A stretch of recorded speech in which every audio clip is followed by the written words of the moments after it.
Thank you so much for coming back to Sarita Talks. I have one of my favorite people who I've kind of alluded to how I met at this place where we're at right now, the Regional Economic Development and Corporation. This is well, in my mind, illustrious Jay Sparks. Oh my. I know. I sat at this receptionist desk and his office was right there. So clearly I was what they call ear hustling and in other people's conversations. And I heard him basically tell me, he didn't know it at that time, how to start a business, how to stay focused, how to get your licensing. And he was teaching me, but didn't even know it. And then I tell this other story about when I resigned from this job, but I just still loved it, wanted to be here. And I came back as a client and wept.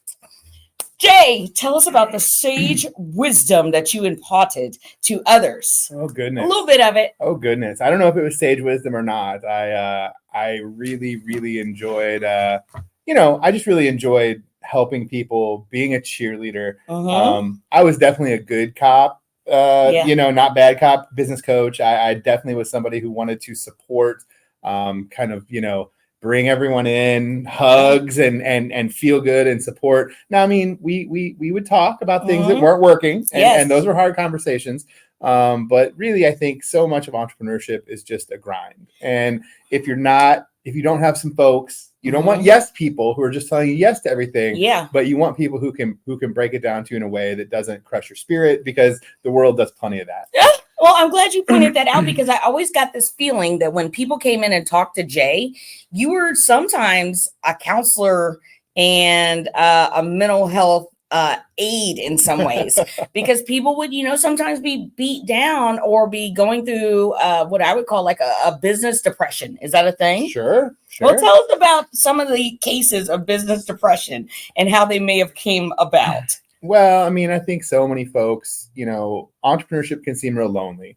You're doing it by yourself. Most folks are solopreneurs. And even if you're in a partnership of two people or so, it's still pretty lonely. And I think part of it is just the simple fact that it's not a group activity, and there are places that are 1 Million Cups here in town, Small Business Roundtable at the Chamber, the ACA Club, the B&I groups. There are plenty of places where you can go get a little bit of that. Yeah. But when the rubber hits the road, it's you and your laptop or your phone at the wee hours of the night when you can't sleep, trying to figure out what the next decision, what the next best thing is. And it's just really, it can be a grind. And so I think that's where a lot of it comes from. And so having someone that you can confide in who's been there, I've done that. I've sat up in the wee hours of the night staring at Google results, trying to figure out which one of these is the least likely to get me audited, and I've done it. And so having somebody in that space that can say, look, we've been there, and together we can talk about what these next steps are that can move you away from that feeling. And whether or not it's towards success, I don't know. We don't know. No one knows really, but we can move you away from that feeling, that business depression, as you say.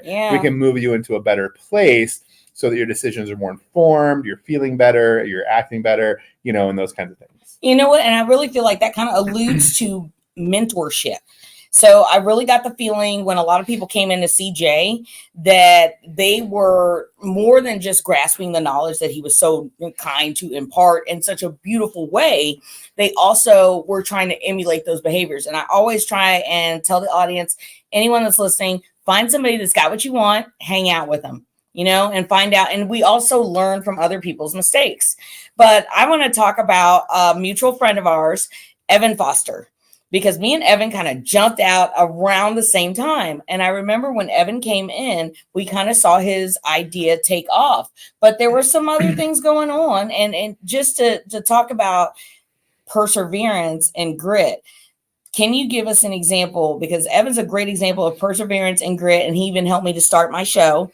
That, we don't even have to name any names of somebody you just saw grow and how great that feels, and maybe the stumbling blocks, if any, they encountered. Sure. I mean, I think a lot of it is just, we don't know. I mean, that's so much of what it is. And so when folks come in, they have a feeling about what's around them in the business world. And they feel like they're bumping against things that but you can only bump against the things that you can see.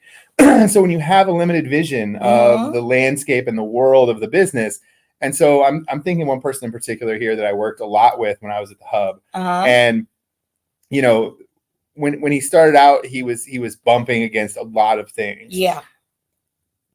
Little did he know that really he was already on top of this amazing mountain, ready to do amazing things. Yeah. He just had to get out of the way and increase his vision of what the I didn't know what I didn't know had to move bigger. Yes. And once you moved bigger and he saw a different world of what he didn't know, but it included the things that he started out with that were blocks for him. Mm-hmm. The world has been his oyster. And I just, yeah. it's so great to see people because so many people get frustrated. You get in that spot and you're so frustrated and you just feel like you can't make any headway, and you can make little successes or little moves.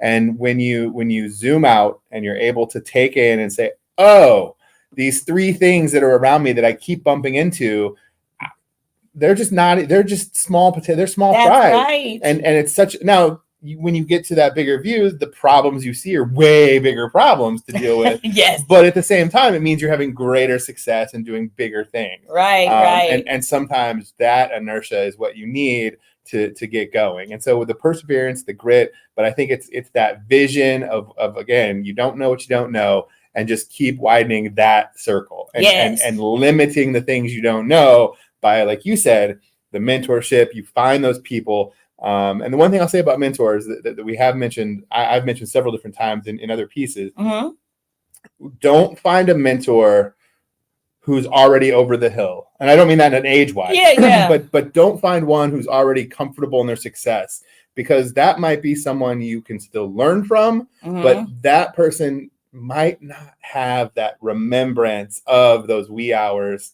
that hard work, the struggle. And so what you want when you find a mentor, and this is why mentors are so hard to find that are real, honest, true mentors, are those people who are just ahead of you in the process, right? And just they've just crested the same wave you're trying to stand up on your surfboard on. And those are because they can tell you about what's going on right then and there. Wow. So you can find teachers and sage wisdom and guides from, but when you're really looking for that mentor, really look for somebody who's just a year, 18 months, 2 years ahead of you in the process, and really find and get in their wake and use them as a mentor, because they're still going to remember that struggle and the hustle and everything that went into that. That makes complete sense to me. Complete sense. Because when I'm around our entrepreneurship community and people that are, they're touching the problem or they're moving away from it slowly, they have the best advice. So yeah, we keep, the people that, have already made it in we always want to have our circle, the circle of excellence. And you got to have success stories to aim for. There you go. But man, that's so poignant. And it reminds me of Bun B. He said, you could be one step away from success and never know it. That's right. That's right. So these stumbling blocks that entrepreneurs encounter, what are I know finances is a big one. Sure. It's always, money always plays into it. But so mindset. What would be some mindset advice? Like, how do you steel your mind that I'm going to make this? I'm going to make it. I'm going to make it. I mean, the biggest mindset piece that I could ever say, and I know when you were ear hustling back in the day, I know you would hear me. Yes. But start small, fail faster. You're going to make mistakes. We're all going to make mistakes. Nobody's entrepreneurial journey is going to be perfect. Right. And so it's better to make the mistake with 10 followers than 100. Yeah. Or with 100 than 1,000, or with 1,000 than a 10,000, right? At each step of the way, make the mistakes faster. Right. Get out and do. Entrepreneurship is an action verb. Like you've got to do it in order to be doing it. You can't. Right. You can sit around and think about an entrepreneurial goal or a potential company or an idea, and you can have notebooks and you can overthink it all day long. But until you're out doing it, you're not really doing it.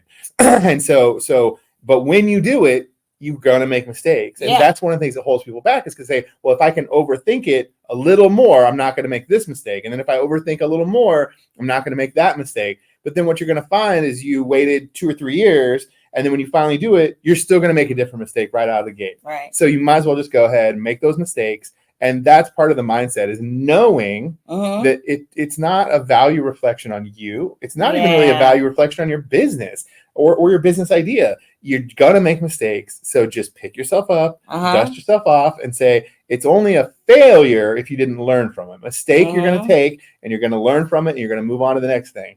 Then it's only a failure if you say, well, that's it. That was awful, and I'm done, and whatever. But you take that, you learn, and you move on to the next thing. And to me, that's the biggest piece of the mindset, is just because everybody, I mean, we see it now. You look at the socials for any large scale company, it's their PR department apologizing for this and oh, we messed up that and whatever. And those are $1 billion companies. So they're all making mistakes. So we might as well just know that we're going to do it too. And no amount of overthinking is going to get you over that hump. Yeah. So just go do it. Yeah. And here's the thing too. Go and do it. The action verb. Because a lot of times the biggest mistake that we do is we don't do anything.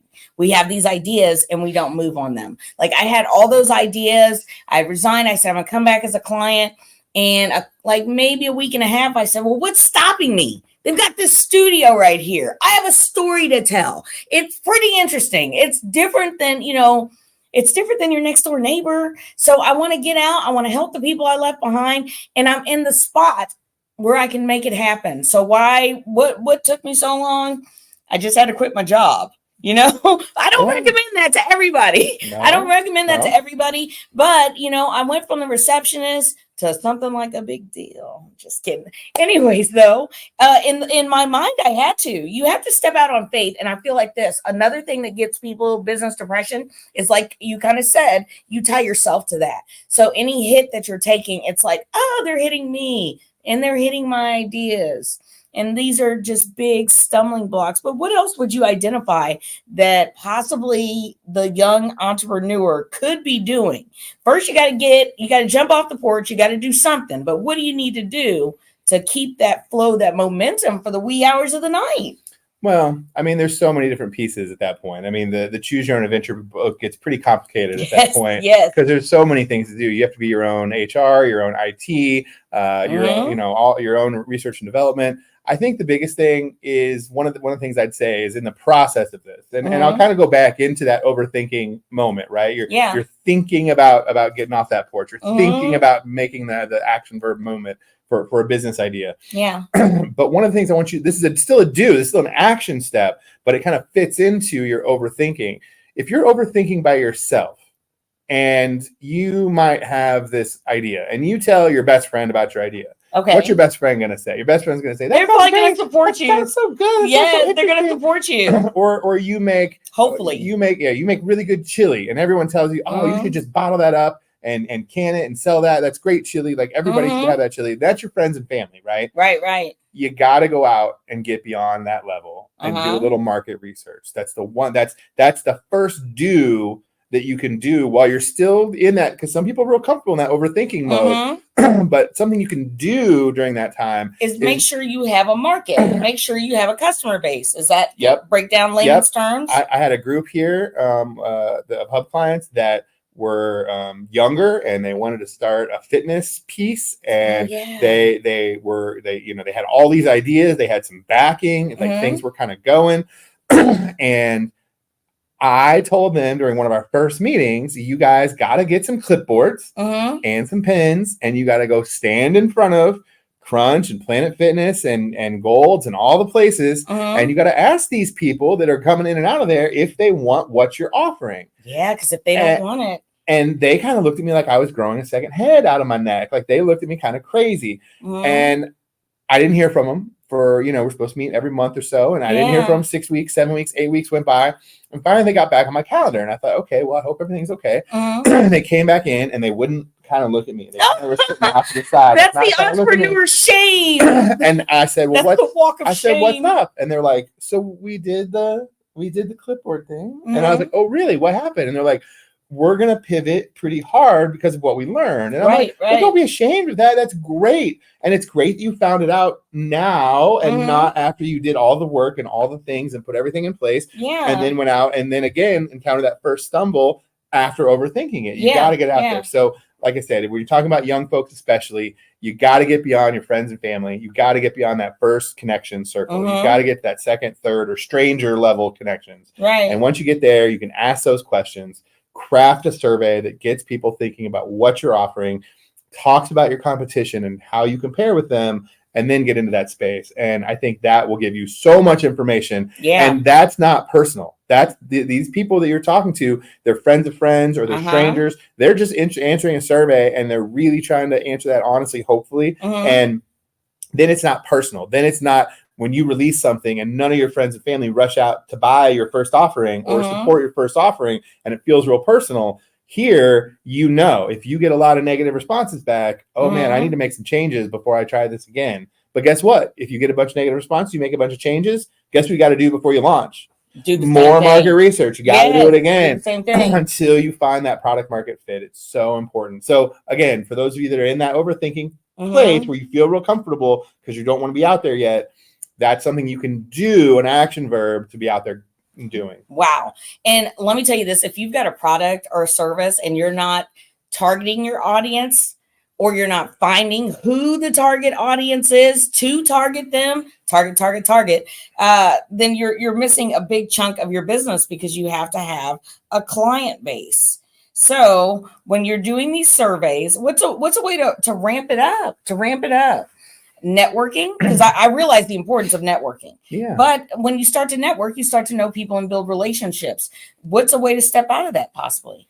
Well, I mean, or is there a way to step out of that? Yeah, there's tons of ways. I mean, I think being open to tons of different networking opportunities. When you travel, and I mean, travel could mean, here, and I mean, it could be 45 minutes away. You can be in Mexico or Moberly or Jeff City, but talk to strangers. Ooh, I love it. Always talk to strangers. I don't know many strangers. You've never met a stranger. But talk to strangers. It's such a good way.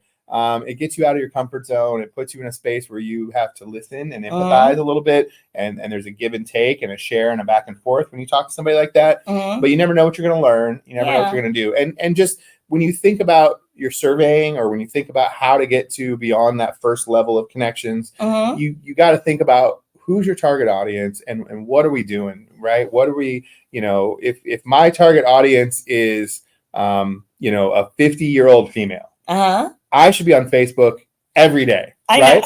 Right? You should be on Facebook every day. If your target's a 50-year-old female for your goods, services, whatever it is, you should be on Facebook every day. If your target is a 22-year-old male, every minute you're on Facebook is probably a wasted minute. Okay. Right? You need to be on TikTok. So yeah, sure. Well, for the next few hours, maybe until it all goes away. Yeah. But I think when you look at that, knowing who your target market should be, then thinking about where does my target market hang out? Yeah. I need to be in that same space. And that's going to help you get beyond, and you can use the people in that space as your launch pad to get in and start building connections there. But you need to be in the spaces where your target market's going to be. Wow. Okay. So I need to go to New York so NBC can give me this job that I had a dream that I got. Okay. Thank you. I know. Let's go. Now, let me tell my Jay Sparks story. Oh, no. Jay is a former bartender. And we worked at this job, and, he was telling me something, and I don't know exactly what I was going through, because, my emotions are just like, come in on 1,000 every day. And he said, well, I remember sometimes I would be going to the bar and I would put on my Jay the Bartender. Can you tell us a little bit about the Jay the Bartender? Sure. The costumes. Yeah. I would tell new hires as somebody who was in the service industry for about 20 years, food and restaurant service industry. I would tell new hires, especially folks who are kind of new to the industry, when you come into work, you take 30 seconds, 60 seconds in your car when you get there, and you put on your Jay. For me, it was I put on my Jay the Bartender costume. Yeah. Like it was an invisible, right? Just a thing that I would do. And what that allowed me to do, and Jay the Bartender was probably 96, 97%, just like Jay regular. Yeah. But it was just enough to know that it was Jay the Bartender. Then when people at work, customers, angry customers, people from other places, belligerent drunks. Sure. If somebody would come at you with something, even a boss, right? If somebody would come at you with something, you would take it as Jay the bartender, and then this moment your shift was over, you would kind of like unzip and you could take off Jay the bartender, and all of those things that had come at you during that shift, you could set off to the side, and they were still there. You still think about them, you still kind of deal with them, but they weren't personal. They didn't get you in here. And yes, I would use that a lot when talking to entrepreneurs. It's the same thing when you step from your normal everyday life into kind of business mode. Sometimes it's good to put on your entrepreneurship entrepreneur costume, so that you don't take things personally, so that you can respond in ways that you might not be able to if you really were just yourself. Oh, well, listen, not be able to, you don't want to hear it. When I, I was like, I want to be a Christian so bad, but that's true. That's very true. Like sometimes you can take hits and those hits build up.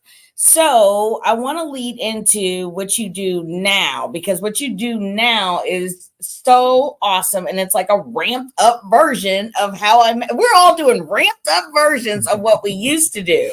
So tell us about it. Columbia College alum right here. That's right. Alum from Columbia College, and the alma mater came knocking, and was able to get hired as the director of the Stephen Barbara Fishman Center for entrepreneurship at Columbia College. Imagine that.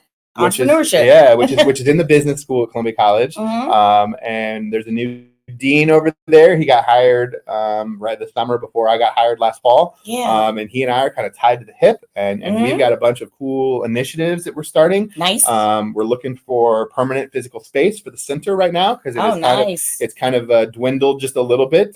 Previous directors were actually in classroom professors as well, and so they had a lot more exposure to students, and I don't have in my role currently. And so it's just been really great. I'm working with students, alumni, faculty, and helping them, and the general community as well, but helping anybody that needs that, again, some of this mentorship, some of these connections. Being here at Ready and now at Columbia College, it's still a super connector position. You've got to be that nexus point of connection, so that when people need, because that's just it. No mentor has all the answers, but a mentor who's also a super connector is going to have that Rolodex going, and that Rolodex is going to be able, when that question comes that I can't answer, I'm going to be able to get you to the person who can. Nice. So and especially for folks, Columbia College students feel a little cloistered. They kind of a lot of them stay on campus a lot more than I think Mizzou students do sometimes. And so with that, we like to make sure that we're providing avenues and opportunities for them to connect with the greater Columbia business community, because the community is such a treasure here in town. It is. We just need to make sure they're connected. Now, listen, I didn't know anything. I really didn't know a lot when I, first met Mr. Sparks. I'd only been out here in the free world for a month and a couple of days. So what I wanted to talk about is incubators, because a lot of people, I don't feel like, know the business incubator and how powerful it can be. Can you share a little bit about that? Teach us from start to finish.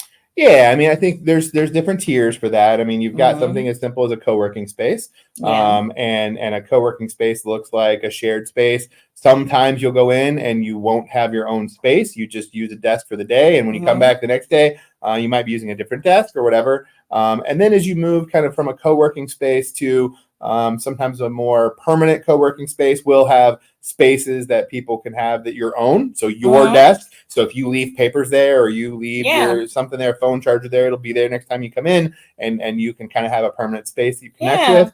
And then from there into something like an incubator. Incubators are going to be spaces where multiple businesses have office space. And again, this is permanent office space, but because it's held in kind of conglomerate by another entity, whether that's Mizzou or the city or Columbia College or wherever, those kinds of spaces are usually subsidized to be a little cheaper than normal.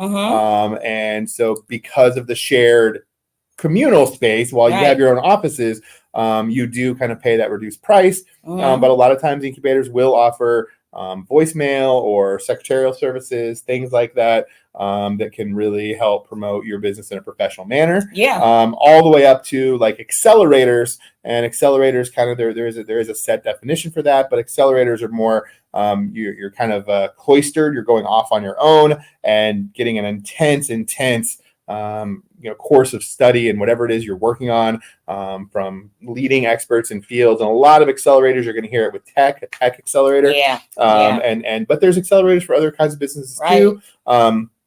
And so, yeah, there's a whole spectrum there, but that shared space is so important. From the co-working space all the way to the accelerator, it's where like-minded people gather and congregate. And when you get like-minded people together, and here's the thing though, I think you probably heard me say this a bunch too, I could put 4, virtual marketers together in a room at a table, and we could film the conversation. And I'm sure it would be enlightening to other virtual marketers, right? And they would have a conversation that is guided by the memes and the normalcy of what's current in virtual marketing right now. Yeah. But when you put the virtual marketer with the justice involved person, with the cosmetologist, with the tech, high tech growth tech hardware person, the conversation is going to look a lot different. And I think personally, in my humble opinion, a lot more valuable. Yeah, me too. I think it's a lot more valuable. And so getting in those spaces, I think really, really makes a huge difference. So. It really does. And here's another thing too. I was thinking about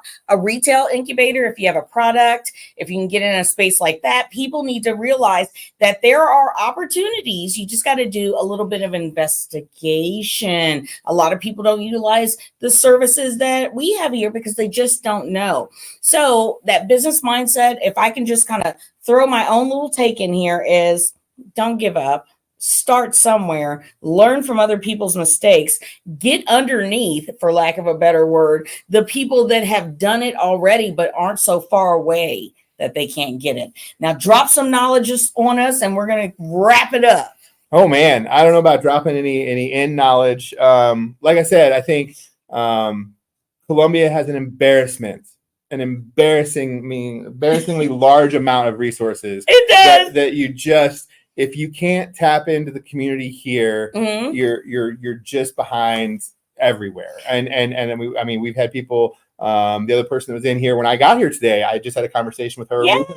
And she talked about how she's been back and forth traveling a bunch of places because of some family stuff, and nowhere that she's been has felt like that had as many resources as Columbia has. Oh, absolutely. And so when you're here and you're working so hard and you've got that, whether it's that solo depression, you feel like you're in your own space, you don't know what you don't know, Columbia is the place where you can make that connection and you can get out of that space and get into a better headspace by making those connections and growing that mindset. Yeah, absolutely. We want to give shouts out to Carl Mack, Brother Jay. And I also just want to thank everybody who's listening. And if you take anything away from it, learn something, get out and find the knowledge that you need. I just happened to be in the spot where there was all knowledge around me, but you've got to put yourself in the places and spaces. I want to thank you so much, Jay Sparks. Jay Sparks. Before we go, let me just tell you, Jay moved around the corner